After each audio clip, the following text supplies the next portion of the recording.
Today we're talking about diabetes and some considerations for school and physical activity.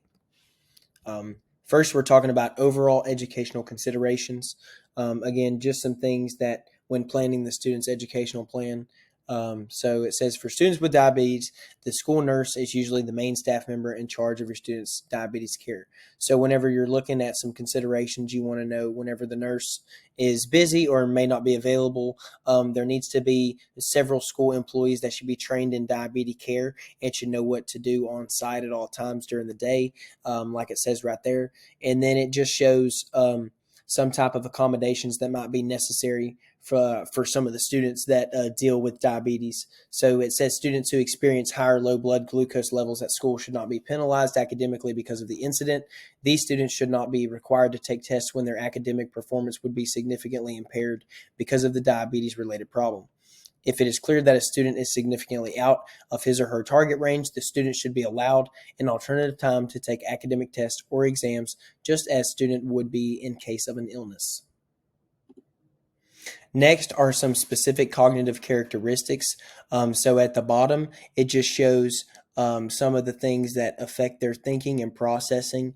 And so as you can see, it says if your blood sugar levels falls outside of your normal range, it can throw your command center off balance in the same way that diabetes can cause nerve damage to your eyes, face, and hands. It can also affect your brain by damaging nerves and blood vessels.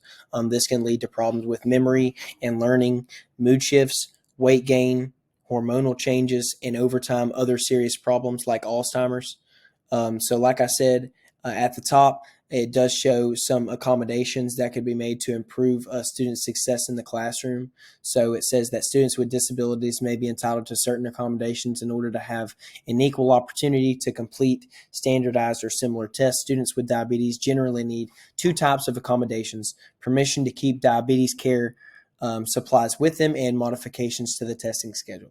So although these seem basic, these are musts for students with diabetes. So like if someone is suffering with some of the things that I listed below, obviously they need accommodations as far as if someone is, again, dealing with this, you don't want them to take a test on that day because obviously they're not going to perform their best, as opposed to if their blood sugar level is normal, they might perform better.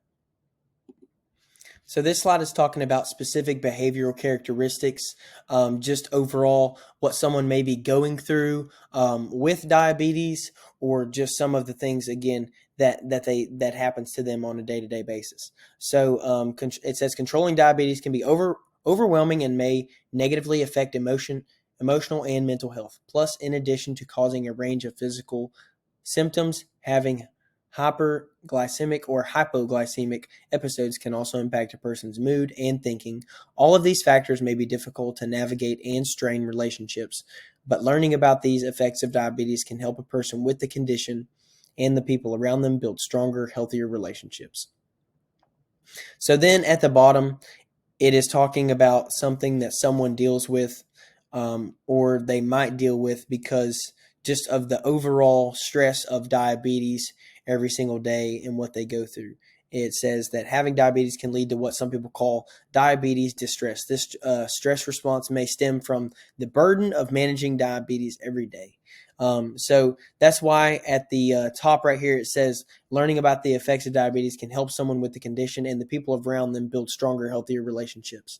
So meaning that, if we're understanding of someone's of their condition and we understand them and we're here for them, then it's going to help them maybe not have diabetes distress.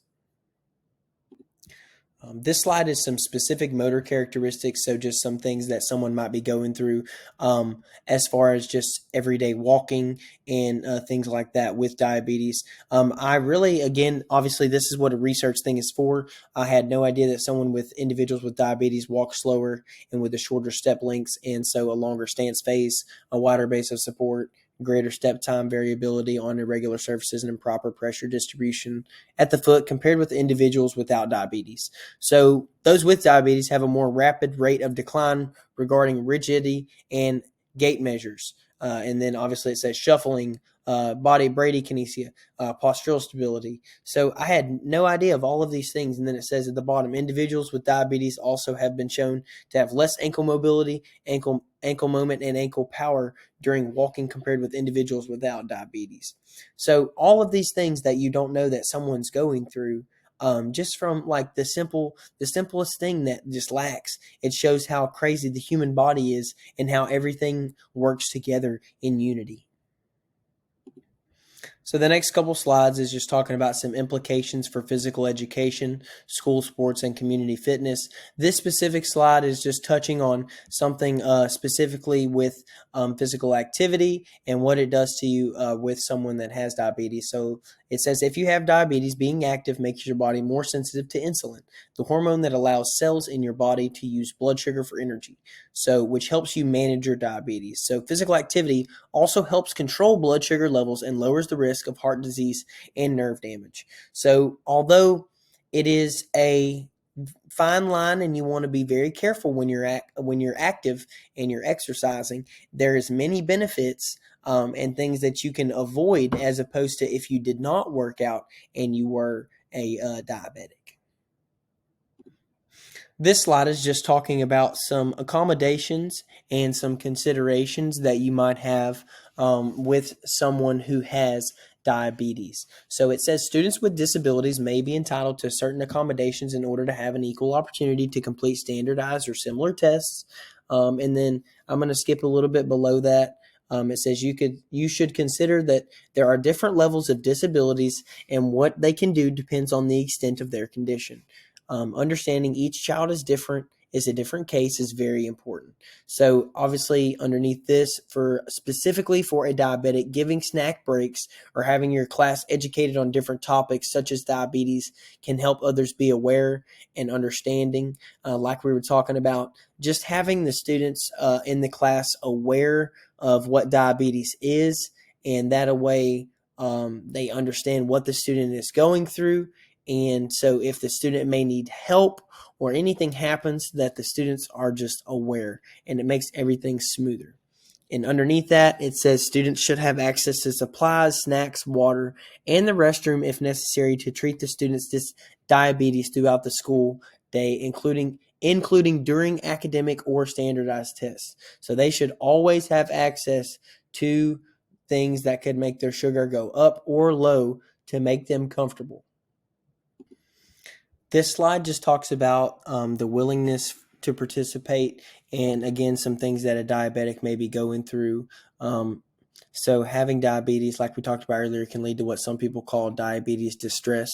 So some people call this diabetes-specific distress or diabetes-related distress. So at times, the everyday struggle of diabetes can affect someone's attitude, and having diabetes can lead to what some people call diabetes distress.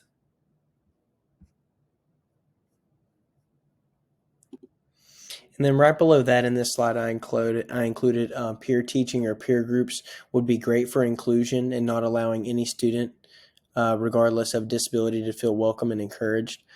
So peer teaching would be great, or peer groups, and it would definitely help their willingness to participate. So like I said, just the overall awareness that we have as teachers and students, if we can educate others about diabetes, it would just help their everyday struggle and just the things